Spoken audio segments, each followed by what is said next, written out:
अफगानिस्तान दहशत गर्दी के खिलाफ मौसर इकदाम करे वज़ीर आज़म शहबाज शरीफ। शंघाई ताउन तंजीम के सरबराही इजलास नाल खिताब विच वज़ीर आज़म शहबाज शरीफ ने कहा है कि SCO खिते दे अवाम की समाजी और मुआशी तरक्की लई अहम किरदार अदा कर रही है। साडे चैलेंजेस मुश्तरका ने, असीं मिल के तरक्की और खुशहाली लई काम करना है। खिते दे रोशन मुस्तकबिल लई साडी जोग्राफियाई ते सियासी महाजराई तो खुद नूं आज़ाद करना होएगा। वज़ीर आज़म ने कहा है कि पाकिस्तान अपने तिजारती महल वकूत के एतबार तो तिजारत की अहम गुजरगाह है। CPEC के जरिए तरक्की और खुशहाली की मंजिल के हसूल की जानिब गामज़न है। SCO तरक्याती मनसूबा लई मुतबादिल फंडिंग का तरीकाकार वज़ा करे। इन्होंने मजीद किया है कि गज़ा च इंसानियत सोज मज़ालिम जारी ने। अक़वाम मुत्तहिदा दी सलामती कौंसल की करारदादा तस्फिया तलब मसाइल के हल लई मौजूद ने। सानू सलामती कौंसल की करारदादा के अमल दरामद यकीनी बनाना है। इस्लामोफोबिया ते लसानियत के खिलाफ आवाज़ बुलंद करना होगी।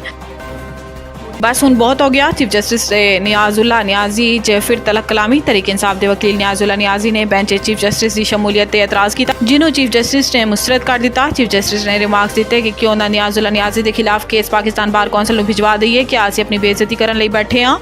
बस हुण बहुत हो गया। सानू मालूम है कि तुसीं एक सियासी जमात तो वाबस्तगी रखते हो। मुसलसल अद्दिया की तस्दीक की इजाजत नहीं देवांगे। अद्दिया की तस्दीक का सिलसिला बंद करो।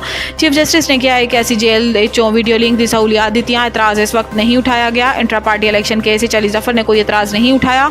इदारा नूं बदनाम करन दा सिलसिला बंद होना चाहिए। अखबारां च सुर्खी ला दी जाती है कि बेंच किवें बन गया। पॉपुलर फैसलों का दौर गुजर चुका है। हुण बेंच बनाने का इख्तियार कमेटी के कोल है। जस्टिस जमाल मंदोखेल ने भी किया है कि लोगों की ख्वाहिशों ते अदालतां नहीं चलदियां।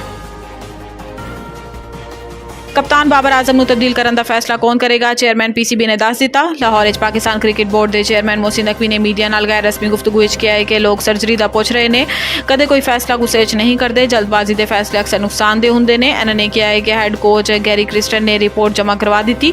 रिपोर्ट च इन्होंने वर्ल्ड कप च कारकर्दगी तो मुतलिक तफसीली दस्या है। हैड कोच गैरी क्रिस्टन ते अजहर महमूद नूं गलबात लई बुलाया है। साबिक क्रिकेटर्स तो राबते च क्रिकेट की बेहतरी लई मशवरे लै रहे हैं। इन्हां साबिक क्रिकेटर्स दे नाल राबते च जो क्रिकेट की बेहतरी चाहते हैं। वो साबिक क्रिकेटर्स मामलात देखणगे जिन्हां दी रोजी रोटी मुख्तलिफ TV चैनल से बोलना नहीं है। चेयरमैन PCB ने दस्या है कि कप्तान बाबर आजम नूं तब्दील करने के मुतलिक भी हाले कोई फैसला नहीं होया। कप्तान नूं तब्दील करने के मुतलिक साबिक क्रिकेटर्स फैसला करनगे। मैनू भी महसूस होंदा है कि गलतियां होईयां ने, लेकिन साबिक क्रिकेटर्स फैसला करनगे।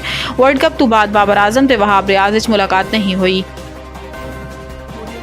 विफाकी काबीना ने बिजली की बुनियादी टैरिफ इजाफे की मंजूरी दे दी थी। जराए के मुताबिक नेपरा ने बिजली के बुनियादी टैरिफ 5.72 रुपये फी यूनिट इजाफे का फैसला हुकूमत को भिजवा दिता। जराए का कहना है कि नेपरा की जानिब तो बिजली के बुनियादी टैरिफ इजाफे का फैसला माली साल 2024-25 लई ते बिजली टैरिफ इजाफे का इतलाक 1 जुलाई 2024 करने का फैसला किया गया है। जराए का दसना है कि नेपरा ने बिजली का उस बुनियादी टैरिफ 29.78 रुपये तो वधा के 35.50 रुपये फी यूनिट मंजूर किया, जबकि विफाकी काबीना का फैसला यकसा टैरिफ लई नेपरा नूं भिजवाया गया है। जराए के मुताबिक नेपरा की तौसीक तो बाद हुकूमत बिजली के बुनियादी टैरिफ इजाफे का नोटिफिकेशन जारी करेगी। जराए के मुताबिक IMF शराइत के तहत विफाकी हुकूमत को 10 जुलाई तक बिजली के बुनियादी टैरिफ इजाफा करना होगा। बिजली के बुनियादी टैरिफ इजाफे का सार्फिन से तकरीबन 600 अरब रुपये का इजाफी बोझ पेगा।